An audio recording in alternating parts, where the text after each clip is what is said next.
Lepo pozdravljene, spoštovane gledalke in cenjeni gledalci. V današnji oddaji Aktualno je gost direktor zdravstvenega doma Idrija, Tomaž Glazar, ki ga prav lepo pozdravljam v našem studiu. Dobrodošli. Lep pozdrav. Epidemija v teh dneh počasi izgublja svojo moč. Kako je vaš zavod preživel to obdobje 2 let? Težko, ne? Zelo težko.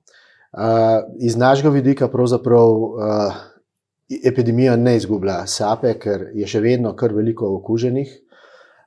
In vsi ti okuženi mogoče ne potujejo toliko več v bolnišnice, obremenjujejo pa naše tako družinske zdravnike kot tudi pediatre. Problem je najbrž tudi v tem, da so mediji v teh tednih usmerjeni na druga področja in posvečajo nekaj manj pozornosti epidemiji. Ja, dejansko, okužbe niso bistveno izgubile sape, in vsak, ki pač nekako boli za covidom, potrebuje svojega zdravnika. In tukaj imamo velik problem v tem trenutku. Kako je vaš zavod posloval v lanskem koledarskem letu? Ste pozitivni? V lanskem koledarskem letu smo s pozitivnim rezultatom poslovali. Večina je tle sicer zaslug dejansko prihodkov iz naslova testiranj pa tudi cepljenj, ker smo tukaj dosti sicer stroške obvladovali, ne? Na drugi strani ves čas smo pa res skrbeli, da smo te storitve kakovostno izvajali. In to lahko rečemo za vseh 120 zaposlenih. Toliko je namreč. Trenutno nas je 120. Lanskem letu nas je bilo malo manj. Ja, lepo. Je občina Idrija še na prvem mestu po precepljenosti v državi? Ja, po podatkih iz včerajšnjega dne smo še vedno na prvem mestu, kar se tiče precepljenosti. Kako pa občina Cerkno? Žal občina Cerkno je pa pod slovenskim povprečjem. To se tudi ob teh okužbah tudi nekako pozna, da je več okuženih. Problem je predvsem v teh, ki so kronični bolniki, ki imajo kakšne druge pridružene bolezni. Za njih je tudi ta sedanji virus, sedanja varianta virusa lahko tudi smrtna. In tisti, ki so cepljeni, seveda so bistveno bolj zaščiteni pred težjimi zapleti. Zdravstveni dom Idrija je dobil novega strokovnega vodjo. Kdo je postal? Ja, postal je to Miloš Simov, specialist pediatrije. Na predzadnji seji sveta ga je potrdil na moj predlog v bistvu svet in jaz sem zelo vesel, da smo dobili takega strokovnega vodja. Uživa tudi velik ugled med občani?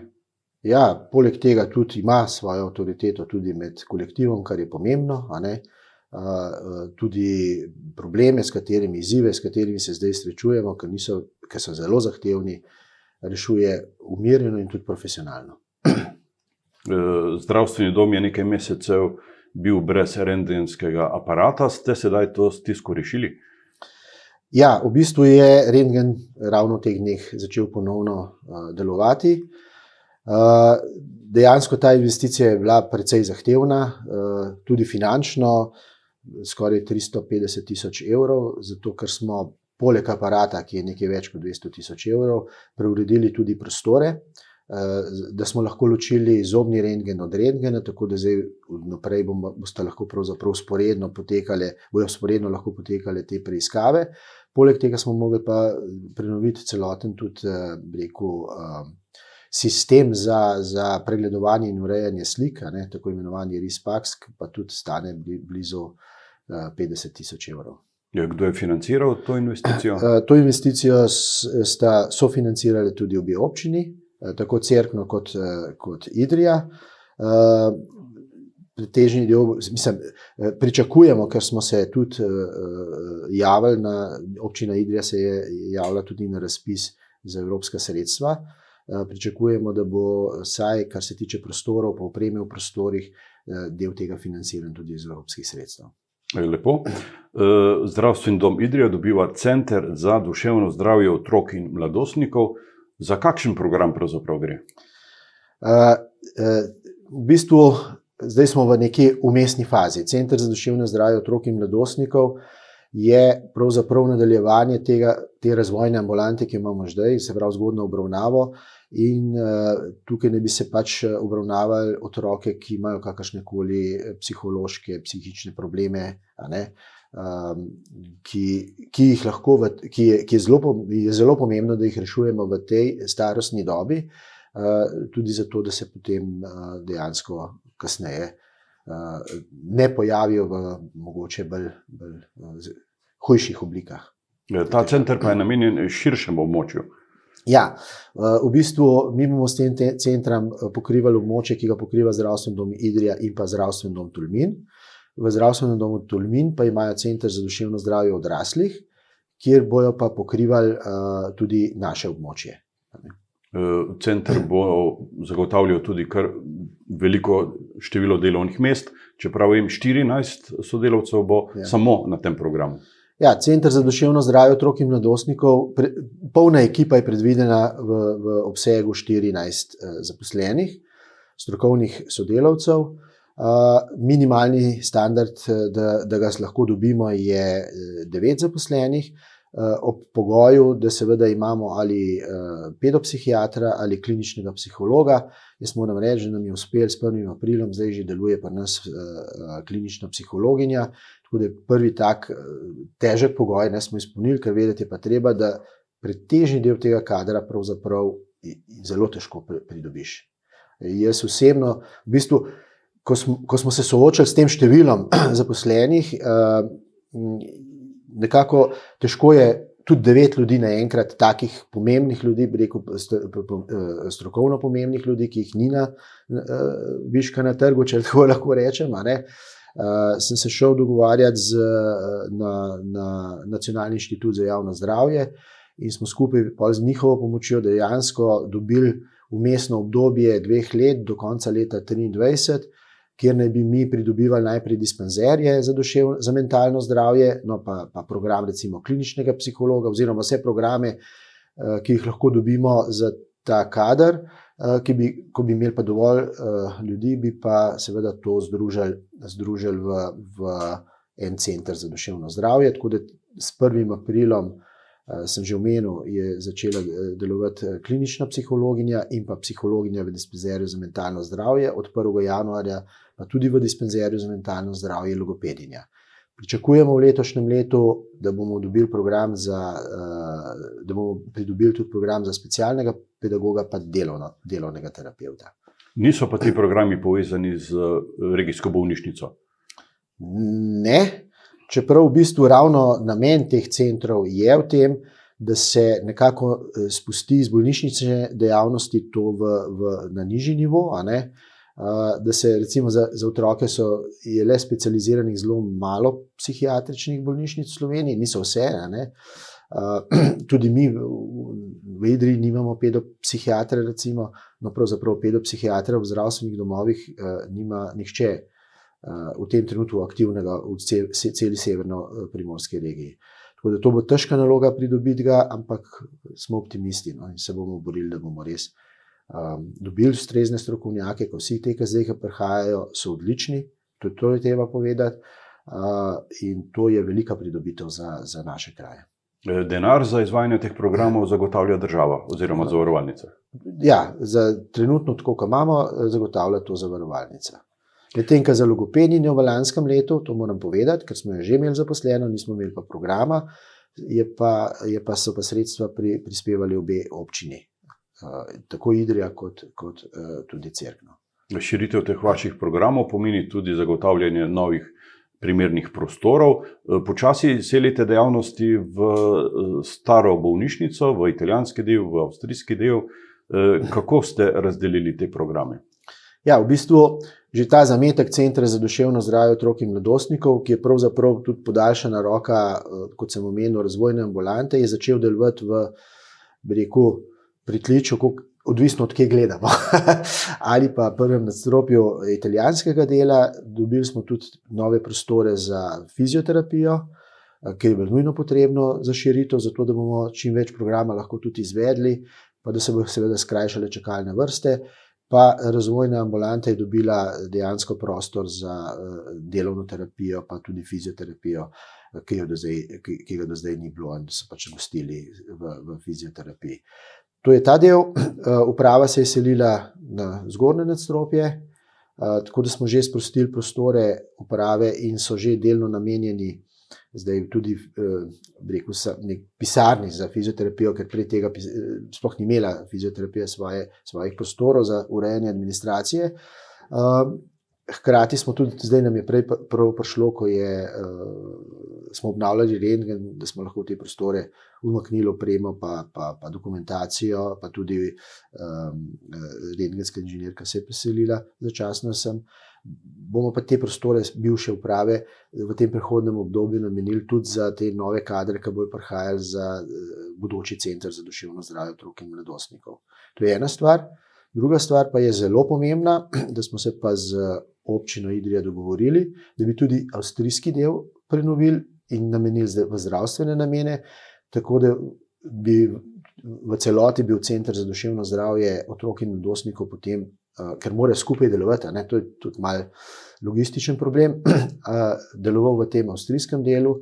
Če nam bo uspelo, da bi preselili tudi medicino dela v pritiče tega avstrijskega dela, s tem se nam v bistvu sprostijo prostori, da lahko ambulante družinske medicine združimo v prvem nadstropju in hkrati dobimo možnost za prostore za center za satelitski urgentni center in ureditev prostorov na pediatriji, ker v bistvu, če delata dva zdravnika, mora en danes delati v izolirnici, kar je čisto neprimerno.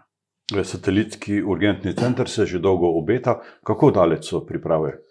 Ja, zdaj je bil prikaz satelitskega urgentnega centra v Kočevju ravno ta teden. Stvari se zdaj očitno bojo začele počasi premikati naprej. Idrija je tista, ki ga bo zanesljivo dobila, to je obljubljeno. Tako da se moramo tudi mi malo, saj prostorsko pa materialno, mi upremo že ves čas zdaj, kar jo kupujemo za NMP, jo kupujemo tudi za uporabo v bodočem tem satelitskem urgentnem centru. Za prostore sem že omenil, pač bi po konc leta 23 ali pa bolj, bom rekel, v letu 24 poskušali tudi izvesti to prenovo. Največji problem je pa kader, ker kadra v Sloveniji za to ni. In tukaj tudi jaz vidim en poseben izziv. Za nas bi ta satelitski urgentni center bil pomemben tudi zaradi načina financiranja, ker v tem trenutku imamo NMP dejansko podfinanciran. Kako se boste ločila satelitski urgentni center od današnje običajne urgence? V bistvu, ko bomo imeli dve novosti. Eno je ta, da dejansko bomo imeli več možnosti, se pravi, tudi male kirurgije bo več, oziroma kirurgije, da smo kar direktni, več storitev se bo v tem centru izvedel, manj bo odvozov v Ljubljano. To je bistvena zadeva. Bomo imeli tudi urejene ustrezne opazovalnice, kjer bodo ljudje lahko počakali, tako da, kjer bojo na opazovanju v primeru kakršnihkoli resnejših posegov. To je glavni namen. Se pravi, da se razbremeni tudi urgentni center v Ljubljani.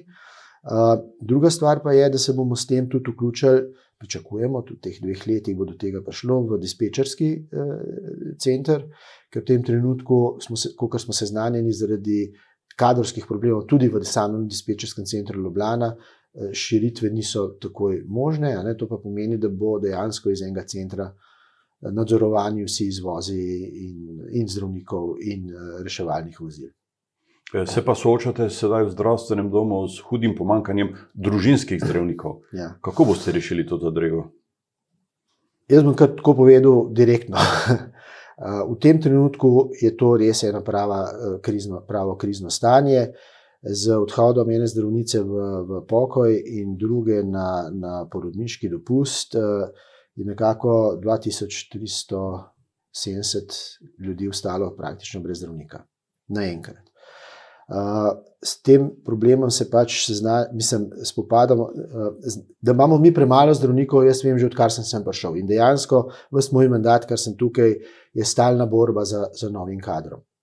Dejansko do danes mi ni uspelo, nič ne glede na to, kaj smo poskušali, pa smo veliko poskušali. Recimo včeraj smo direktorji zdravstvenih domov Severno-Primorske regije sedeli v državnem svetu, na komisiji za socialo in zdravstvo, kjer smo točno ta problem tudi predstavljali. Tako da smo zelo aktivni, vendar žal v tem trenutku uspeha ni, ker praktično zdravnikov ni družinskih, ker je bil vpis na specializacije v preteklih letih, 6, tako majhen, da je do novih zdravnikov, ki končajo specializacijo, skoraj nemogoče priti. Zdaj, mi se s tem problemom, zato ker se že nekaj časa srečujemo, imamo tudi problem zagotavljanja nujne medicinske pomoči. In mi smo že v aprilu dejansko prišli do tega, da se ni dal več že skoraj urnikov sestaviti. Tako da smo že en del poskušali reorganizacije narediti že v aprilu, pač imamo nekaj zunanjih sodelavcev, zdravnikov, ki prihajajo, problem so zdravniki, kar se njega tiče, imamo številčno mi kar dobro pokrito. Smo v lanskem letu res tudi dodatni kader zaposlili, mislim, relativno dober, medtem ko pri zdravnikih je pa velik problem. Problem so predvsem tedenska dežurstva čez dan, kjer mi zdaj obremenjujemo seveda naše zdravnike, ki so že tako preobremenjeni iz ambulant. Nekateri zdravniki pač tudi se ne vključujejo iz različnih razlogov, predvsem zdravstvenih razlogov. Tako da zdaj je dejansko smo mogli začeti z nekimi organizacijskimi rešitvami ob odpovedi zdravnice, ki pač čisto upravičeno seveda odhaja v pokoj. Jaz se računam na njeno sodelovanje, kljub vsemu še vnaprej, saj omejeno. Jaz sem pač prepričan, da se bomo tudi dogovorili, ker je pripravljena se o tem pogovarjati, ampak vseeno v tem trenutku nekako smo se znašli v položaju, v bistvu so se tudi pacienti znašli predvsej brezizhodnem položaju. Moram pohvaliti sodelavke in sodelavce, da so pristopili k reševanju tega problema ne z jamranjem pa jokanjem, pa kaj bo pa zdaj, ampak dejansko sem dobil zelo hitro od 3 zdravnikov tudi pismo, kjer so predlagali rešitve, drug del, smo se usedli skupaj in rešujemo in praktično v prej kot v enem tednu imamo rešitev na mizi. Organizirali bomo pač neko skupno ambulanto, kjer bojo tudi se vključevali zdravnike, ki sicer zaradi zdravstvenih razlogov se ne morejo v nujno medicinsko pomoč, in bomo nekako poskušali pokriti ta manko. To, kar povem, poskušali je dobesedno. Dejansko se kar tako pri nas v Idriji ne da pokriti 1 ambulante oziroma 1,6 ambulante, kot nam bo zdaj manjkala. Se lahko zgodi, da bodo občani pogosteje hodili na urgenco? Ja, to je zdaj velik problem. In na urgenci bojo srečali spet zdravnike, ki imajo svoje ambulante, kjer paciente ne morejo ustrezno uskrbeti. Dejansko smo ravno zaradi tega tudi vključili v to nujno medicinsko pomoč. Zdaj, na NMP bomo sprejemali samo urgentne paciente. Jaz bi tle posebej poudaril, da tisti, ki menite, ali pa niste prepričani, ali ste urgentni ali niste, da vsem pridete na nujno medicinsko pomoč. Imeli bomo tam organizirano triažo. Triažne sestre bojo pač, oziroma zdravstveniki bojo pač ugotovili, v kateri rang posameznik gre. Če je nujen, bo takoj seveda oskrbljen, v primeru nenujnih bojo pa preusmerjeni nazaj na ambulante. Problem je v tem, da v tem trenutku seveda se bistveno poslabša zdravstvena oskrba za prebivalstvo Idrije. To moramo vedeti, ne Cerkna toliko, kot Idrije predvsem. Namreč še poslabšala se bo dostopnost do zdravnikov. Že zdaj so bili nekateri nedostopni praktično. To pomeni, da bo treba čakati na storitve, ne nujne seveda. Jaz opozarjam in prosim, da vsak poskrbi tisto, kar sam lahko pri sebi naredi. To je zelo pomembno.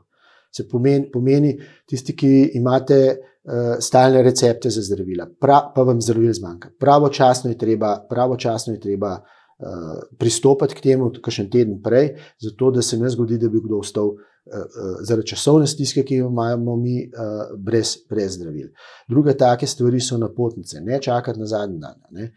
Zmenite se prej, sporočite, da rabite napotnico, in če bo to pravočasno, ne bo potem tudi slabe volje. Tudi zdaj tukaj je najbolj pereče vprašanje, prej smo omenjali COVID, ogromno je bolniških. In vse to mora iti administrativno in tudi vsebinsko čez ambulante družinske medicine. Včasih bo treba na kakšno zaključek bolniške tudi počakati. Se pravi, veliko potrpljenja na obeh straneh. Seveda, to bo edino rešilo, da bomo res, ker naša želja je, da iz kadrom, kakršnega imamo zdaj, v kakršnem številu smo, maksimalno zadovoljimo in da ne ogrožujemo, seveda dodatno, da ne bi prišlo do ogrožanja kakšnih bi rekel, življenj. Ne?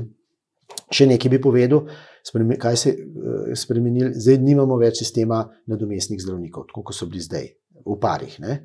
Zdaj bo ta skupna ambulanta nekako nadomeščala. Tako da dejansko se spreminja za vse paciente, ne samo za tiste, ki so izgubili svoje zdravnike, da dejansko ne bojo vedno prišli do svojega zdravnika. To je treba pač zdaj nekako upoštevati.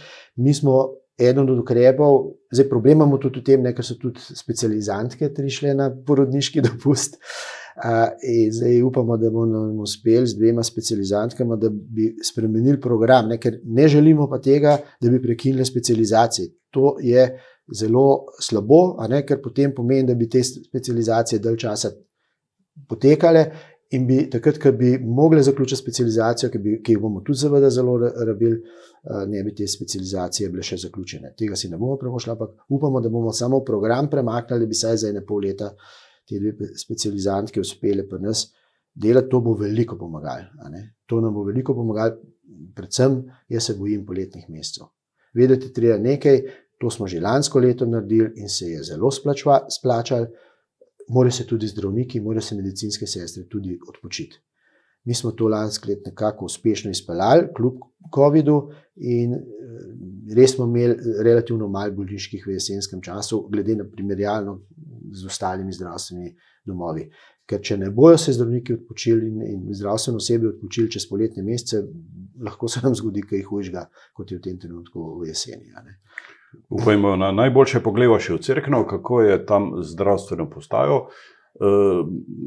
Bo občina gradila novo poslopje, se bo stara eta vendarle preoblikovala v zdravstveno postajo. Kako je s tem? Po mojih podatkih je najbližja varianta najhitrejša varianta bi bila ta, da se pač stara eta obnovi. Tudi jaz sem bil tam na ogledu in jaz mislim, da bi to relativno lahko hitro izvedli. Je pa zelo pomemben čas. Namreč nam se lahko v takem trenutku zgodi recimo zaprtje obstoječe zdravstvene postaje, zaradi pogojev, v katerih delajo. To bi pomenilo za Cerkno dolgoročne posledice, hude dolgoročne posledice. Ker tudi vse bi mi delno, seveda bi zdravnike preselili v Idrijo, ampak poglejte, vzpostaviti, ko enkrat se zadeva zaključi na novo, lahko to traja leta. Tako da jaz upam, da se bo ta varianta z eto, ne glede na to, koliko časa bo trajala, jaz upam, da bo čim krajše, se pravi čim prej zaključila, da bojo res prebivalci Cerknega in okoliških krajev imeli tudi tam ustrezne materialne pogoje, kot v tem trenutku to, kar je v Cerknem, ni več primerno. Slabo, zelo slabo. Upamo vsi na dobro in ugodno rešitev, v dobro občanov in tudi zdravnikov, ki so tam zaposleni. Tomaž Glažar, hvala za obisk v našem studiu, hvala za ta pogovor. Hvala tudi vam. Vam, spoštovane gledalke in gledalci, pa hvala za pozornost in seveda srečno.